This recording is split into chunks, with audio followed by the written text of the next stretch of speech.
Grenade team! Grenade it on! 안녕하세요, 반갑습니다. 픽다운입니다. NFL 시즌이 드디어 시작되었어요. 그 첫 주가 드디어 시작됐는데 오늘 첫 주에 가장 메인 이벤트인 게임인 썬데이 나잇 게임, 우리나라 시간으로 월요일날 오전 9시 반에 쿠팡에서 중계하는 버팔로 빌스 대 볼티모어 레이븐스의 게임에 대해 관전 포인트들을 얘기해보려 합니다. 두 팀 다 작년에 한 손에 꼽히는 초강팀들이고 전전년도 MVP인 라마 잭슨과 전년도 MVP인 조시 알렌의 경합이기도 해요. 거기다가 전년도 플레이오프에서 마지막까지 승부를 알 수 없었던 명경기였던 만큼 올해의 게임이 될 수도 있는 게임을 한번 본격적으로 알아봅시다. 자, 버팔로 빌스부터 시작을 해볼게요. NFL에 주유가 있다면 바로 조시 알렌이에요. 이 비유에서 제갈량은 이제 패트릭 마홈즈인데 그 앞에서 수없이 무릎을 꿇었어요. 좀 시대의 2인자 같은 느낌이 있는데 그럼에도 불구하고 조시 알렌의 재능 자체는 압도적입니다. 특히 피지컬 부분에서는 역대 한 손 안에 들지 않을까라는 생각이 들 정도로 압도적인 덩치로 자기가 직접 뛰기도 하고 엄청난 어깨의 힘은 빌스 홈구장의 그 어마어마한 바람, 많이 불 때는 시속 30km 중후반까지 부는 바람을 뚫을 정도의 어깨가 강견인데 이러한 여러 요인들 때문에 소위 말해 긁히는 날에는 아무도 막을 수 없는 선수가 돼요. 특히나 이게 굉장히 크게 드러나는 게 바로 레드존, 즉 득점 상황인데 개인적으로 제가 본 선수 중 레드존에서 강력함은 가장 압도적인 선수입니다. 그가 폼이 오르기 시작한 20시즌 이후로 매 시즌 자신의 팔과 다리로 40개 이상의 터치다운을 만들고 있는데 참 자료를 만들어 놓고 보니까 뭔가 2위가 많은 게 이성적조차 코라인인 것 같은 느낌이 들긴 하지만 사실 여기서 1위는 매해 다른 선수로 바뀌었고요. 꾸준하게 40개 이상을 했던 선수는 조시 알렌이 유일합니다. 그 마홈즈도 커리어 동안 40개를 넘은 건 단 3번 뿐이고 역대 최고의 쿼터백인 톰 브레디조차 한 20년 커리어 동안 40개의 터치다운을 넘은 거는 4번에 불과해요. 그만큼 그가 이제 잘 풀릴 때 보여주는 포스는 압도적인데 여기다 지난 2년간 정말 괄목할 만한 성장을 보인 거는 바로 안정성이에요. 그 전까지 조시 알렌은 그 위력만큼이나 불안감이 분명히 있었던 선수거든요. 그래서 흔히 말해 주사위가 1위 뜨는 날에는 팬들에게 참 큰 절망을 주는 선수였는데 턴오버라고 이제 공을 상대에게 넘겨주는 공격으로서 최악의 플레이를 보았을 때 매해 20개 가까이 하던 선수였어요. 근데 이게 23시즌 후반부터 팀의 전술 변화와 함께 좀 더 냉정하게 필드를 바라보는 능력이 향상되면서 전년도에는 안정성에 있어서 자신의 커리어 최저로 넘어서 리그 최저인 11개를 기록하면서 그의 최고 해를 맞이했습니다. 그야말로 더 오르기 어려울 것 같던 그의 폼에서 한 단계 더 성장을 하게 되는데요. 그렇게 되면서 마지막까지 각추전 끝에 그토록 기다리던 리그 MVP를 수상했고 그가 개막전에서 자신과 함께 MVP를 두고 경쟁했던 라마 잭슨을 상대로 어떨지 참 기대가 되는 걸로 이제 빌스로 넘어가려고 했는데 영상이 길어질 걸 알지만 조금 더 얘기를 해보고 싶은 게 있어서 얘기를 하자면 조시 알렌이 이토록 안정적이게 된 이유는 조 브레이디라는 이 공격 코치의 기원과 함께 팀의 전체적인 전략의 수정이 굉장히 큽니다. 이 전략의 수정이 참 재미난 거는 빌스의 최고 라이벌이자 숙적이라고 할 수 있는 캔자스 시티 칩스를 따라가고 있는데 그래서 조금 더 폭력적이에요.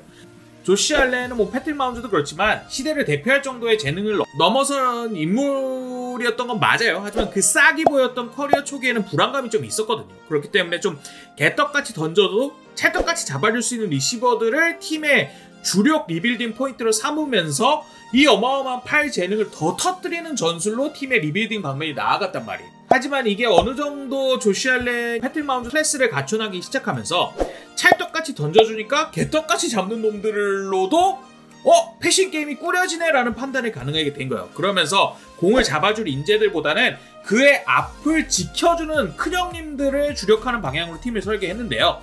이게 방향성은 자신들의 칩스와 정확히 똑같고 칩스가 했던 걸 한 2년 뒤에 똑같이 따라가고 있는 상황인 겁니다. 그럼에도 불구하고 차이점은 여기서부터 좀 칩스와의 분기가 생기게 되는데 칩스는 패트릭 마홈즈를 지켜줄 수 있는 큰형님들을 조금 더 초점을 맞췄다면 빌스의 일선 큰형님들은 훨씬 더 상대를 부셔버리는 데 특화가 되었어요.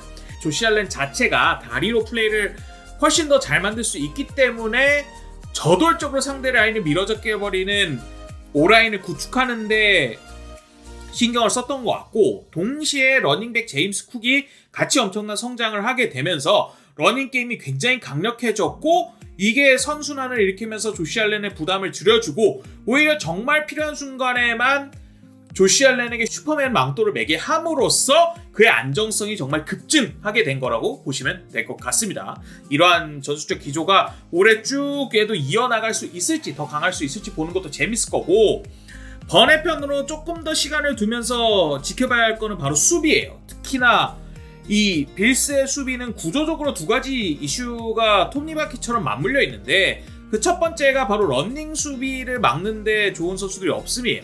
전년도 러닝 수비 12팀이 러닝이 약하다는 게 좀 말이 안 되는데 라고 할 수 있는데, 사실 선수 구성만으로 놓고 보면은 러닝 수비가 그렇게 강한 팀은 아닙니다. 러닝이란 거는 말 그대로 이제 형님들이 뒤엉켜 있는 곳에 힘으로 정면 수비를 하는 거기 때문에 순수 무게 싸움이 참 중요한 요소를 차지하는데, 그 역할을 해줄 수 있는 사람이 극히 적어요. 그렇다면 어떻게 러닝 수비 12위가 됐느냐? 1선 이외의 선수들의 적극적인 러닝 수비 가담을 요구를 하게 됐어요. 그만큼 다른 선수들도 러닝에 도움이 돼야 되기 때문에 스피드를 어느 정도 희생하더라도 덩치가 있고 좀 터프한 선수들로 타 선수들을 구성하게 되는데, 여기서 두 번째 이슈가 나오는 게 1선 이외의 선수들은 사실 패스를 막는 게 주임무예요. 그렇기 때문에 전력으로 뛰어다니는 애들 막으려면 스피드가 정말 중요할 수밖에 없는데, 이를 풋볼 IQ가 높은 베테랑들의 전략적인 움직임으로 스피드의 부족을 굉장히 극복하는 전술이 이제 빌스의 핵심 구조였습니다. 근데 이제 최근 들어 특히나 오래돼서 이게 더욱더 큰 문제로 다가오는 거는, 그러한 거를 커버해주던 베테랑들이 사라지고 그 대체자들이 영 제 몫을 못하고 있어요. 일선에서 거의 유일한 덩어리 선수로 부족한 러닝 수비에서 일당백을 해주던 다칸 존스의 폼이 좀 쭉 떨어졌고, 최후방에서 높은 풋볼 IQ로 인해서 수비를 군데군데 배치하면서 막아주던 세이프티 듀오가 빠지면서 전체적인 약점, 구조적인 약점이 굉장히 크게 드러나게 되어버렸습니다. 이 부분을 시즌이 지나가면서 좀 빌스의 팬들은 굉장히 주의 깊게 봐야 될 건데요. 개인적으로는 전년도 2라운드 픽인 콜비숍의 이름이 많이 불리기 시작하면, 이 선수가 굉장히 좋은 활약을 하고 있다는 말이 나오기 시작하면 드디어 해결책을 찾았구나. 왜냐면 이 선수가 그 최후방에 있는 대체자 중에 가장 유망한 자원이거든요. 자, 그럼 빌스의 상대팀인 볼티모어 레이븐스에 대해서 개막전에 좀 꼭 보고 싶은 거를 한번 말씀드려보겠습니다. 역시나 가장 보고 싶은 거는 쿼터백 라마 잭슨이에요. 현 쿼터백 4대장 중 그의 개막전 상대인 조시 알렌과 함께 1인을 담당하고 있는 선수인데, 이 선수도 참 재밌는 선수예요. 스피드가 굉장히 뛰어난 선수여서 민첩함과 주력이라는 측면에서 보면 쿼터백을 넘어서 필드에 올라가 있는 22명 중 제일일 수도 있을 정도로 대학을 나올 때부터 운동 능력하는 어마어마한 선수였어요. 그리고 이러한 운동 능력을 활용해서 대학리그 최우 선수상도 수상했을 정도로 정말 클래스가 있는 선수였는데, 오히려 스피드가 너무 빠르다 보니까 쿼터백이 아니라 리시버로 포지셔네이션을 변경해야 된다라는 비판까지 들었던 선수예요. 참 대학 내 최우 선수를 수상한 인물에게 이런 대우가 이루어지다 보니까 흑인 커뮤니티에서는 과거 대학리그 최우 선수상을 수상했음에도 불구하고 NFL 1라운드에 뽑히지 못해서 NBA로 진출했던 찰리 워드의 트라우마를 좀 자극했는데, 당시만 해도 쿼터백은 백인이어야 된다는 편견이 좀 굉장히 강했던 시절이라, 결과적으로 봤을 때 라마 잭슨이 리시버로 뛰어야 된다는 건 정말 말도 안 되는 말이 돼버렸어요. 데뷔 2년차에 MVP에 선정되었다는 게 가장 첫 번째 증거였는데, 그의 스피드는 볼티모어 레이븐스의 공격에 그야말로 하나의 옵션이 된 게 아니라 차원 하나를 더했을 정도로 상대 수비들에게 골머리를 맞게 했는데, 상대 수비들의 이 러닝을 신경 써서 일선으로 조금씩 나오게 되면 그 뒤를 노릴 정도의 팔 재능이 충분했거든요.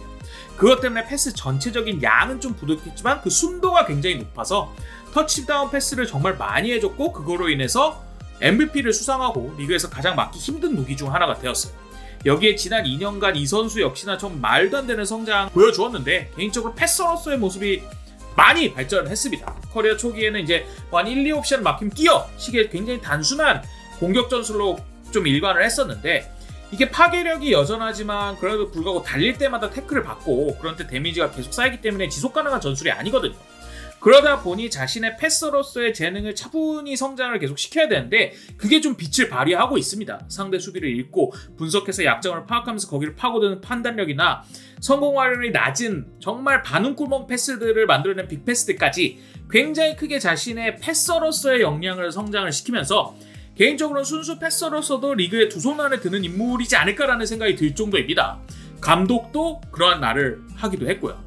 특히나 최근에 엄청난 약진을 한 거는 그 특유의 인점성을 러닝이 아니라 패스할 시간을 벌어주기 위해 사용하기 시작한 거예요. 포켓에서의 쇄도하는 수비를 투호사처럼 싹싹 피하면서 우리 팀이 리시버들이 오픈이 될 때까지 시간을 벌어주는 능력은 진짜 어마어마한 수준인데, 태클의 주력인 1선 수비의 피지컬은 그를 잡을 수가 없고 스피드가 있는 결국 2선 수비를 투입을 해야 된단 말이에요. 뭐 2선 수비 아니면 라인베커라든가. 그러자니 그 자리가 비고, 그 자리가 비면 거기 또 칼같이 패스를 하게 되고, 또 자리를 그냥 지키자니 라마 잭슨은 이제 리시버들이 오픈될 때까지 한없이 기다릴 수도 있고, 아니면 라니넥슨이 오히려 좋은 러닝각을 잡고 튀어나갈 수도 있을 정도로 이러지도 저러지도 못할 곤란한 상황을 상대 수비에 계속 강제를 하게 된 겁니다. 이렇게 그의 민첩함을 패스를 하기 위한 보조도구로 만들 수 있을 정도로 패싱이 성장을 하면서 전년도 압박이 색으로 전환되는 비율이 정말 극히 떨어졌어요. 그러면서 이렇게 좀 패서로서의 한 단계 이상을 성장하는 모습을 좀 개막전에서 보고 싶은 마음이 굉장히 큽니다. 여기 하나 더 정말 기대되는 건 바로 러닝백 데릭 헨리예요. 작년에 러닝백 주인공은 분명 세이칸 바클리였지만 이 시대 최고의 러닝백을 꼽으라면 당연 데릭 헨리입니다. 실제로 작년에도 세이칸 바클리가 2000야드를 넘는 대기록을 기록했지만 데릭 헨리도 그에 못지않은 1921야드를 기록할 정도로 리그 2위에 달하는 기록을 만들었고, 커리어상에서도 이미 NFL의 역사상 기념비적인 2000야드를 거뒀던 인물이기도 해요. 라마 잭슨이 스피드로 승부를 보는 선수라면 이 선수는 그야말로 망치인데 188에 115kg의 어마어마한 피지컬로 상대 뚝배기를 깨버리는 파괴력이 정말 멋진 선수입니다. 그냥 공을 받고 앞으로 넘어지기만 해도 한 3m는 갈 것 같은데, 그가 특히나 잘하는 것, 그리고 개막전에 제가 봤으면 하는 거는 횡으로 뛰다가 순식간에 방향을 전환해서 빅플레이로 빵 하고 만드는 거예요. 이게 그의 장기인 스피드와 파워의 조합이 확연히 드러나는 전술인데, 덩치 큰 일선 형님들은 스피드로 횡으로 움직이면서 제껴버리고 빈틈이 발견되면 팡 튀어나가면서 그때서야 이제 자신을 덮치려는 다소 체격이 작은 이선 수비를 만나게 되는데, 걔네를 그냥 힘으로 제압하는 모습은 정말 경탄이 나올 정도입니다. 특히나 그의 스티프함, 즉 사람을 손으로 던져버리는 거는 NFL 역사에서 이렇게 호쾌한 스티프함이 있었나라는 생각이 들 정도인데, 개인적으로 개막전에 이거 한번 나왔으면 좋겠다라는 생각이 듭니다. 그리고 전년도에도 사실 두 팀이 정규 시즌에 맞붙었을 때 게임을 시작한 레이븐스의 첫 플레이에서 데릭 헨리의 87야드 터치다운이 나왔었거든요. 그렇기 때문에 이번 게임에서도 그의 활약이 참 기대가 됩니다. 번외로 레이븐스에 대해 꼭 말하고 싶은 게 있는데 바로 카일 해밀턴이에요. 한국계 선수로서 헬멧에 태극기를 붙이고 있는 선수인데 현 시점 NFL에서 손꼽히는 이선 수비수입니다. 드래프트할 때 엄청난 피지컬을 가지고 있는데 그가 뛰는 포지션 자체가 사실 힘이 그리 중요한 포지션이 아니었기 때문에 어느 정도는 애매모호한, 어떻게 활용해야 되는지 좀 어려운 트위너 쪽으로 분류되기도 했어요. 물론 그 재능이 워낙 압도적이어서 1라운드에 뽑히긴 했지만 어쨌거나 데뷔를 하고 그 우려를 뒤로 한 채 커리어 초기에는 훨씬 더 1선에 다가오면서 우월한 키랑 스피드를 활용하면서 러닝을 막거나 직접 쇄도기를 하긴 하는 등 그의 힘을 조금 더 부각하는 모습을 보여줬습니다. 힘을 주력으로 한 상태에서 스피드가 약간 보조인 느낌. 근데 작년에 정말 크게 성장을 했어요.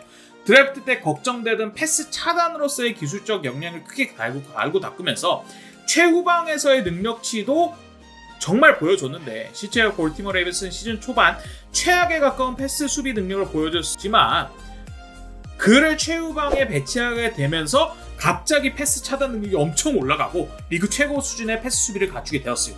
이렇게 클래스 있는 수비수가 되었는데 NFL의 전체적인 전술 조류에서도 사실 굉장히 큰 획을 그은 선구자 역할을 하고 있습니다. 이 레이븐스가 몇 년 연속 리그 제일의 수비를 구축하는데 가장 큰 역할을 하고 있는 게 카일 해밀턴이라고 해도 과언이 아닐 정도로 그의 정말 큰 덩치와 힘, 그리고 엄청난 스피드 능력은 그를 필드 위에 내놓으면 패스를 막으면서도 러닝을 놓치지 않을 수 있는 이 양자택일의 구도에서 훨씬 더 자유롭게 만들어졌을 뿐만 아니라 뭘 할지 몰라는 이 어느 정도 조커 카드로서의 활약도 가능해졌기 때문에 상대 공격 입장들에선 정말 막기 힘든 옵션이 되어버렸어요. 그래서 레이븐스에서 코치 역할을 하던 인물들이 타 팀들의 수비 코치로 계속 진출하고 승진을 하면서 NFL의 현재 많은 팀들이 제2의 카일 해밀턴을 찾기 위해 굉장히 노력을 하고 있습니다. 개인적으로는 그의 최후방에서 뒤를 잠그는 거 좋지만 개막전에서는 좀 더 카메라에 잡히게 앞선에 배치해서 쇄도도 하고 빅플레이도 하는 그런 모습이 나왔으면 좋겠습니다. 다들 월요일에 함께 봐요.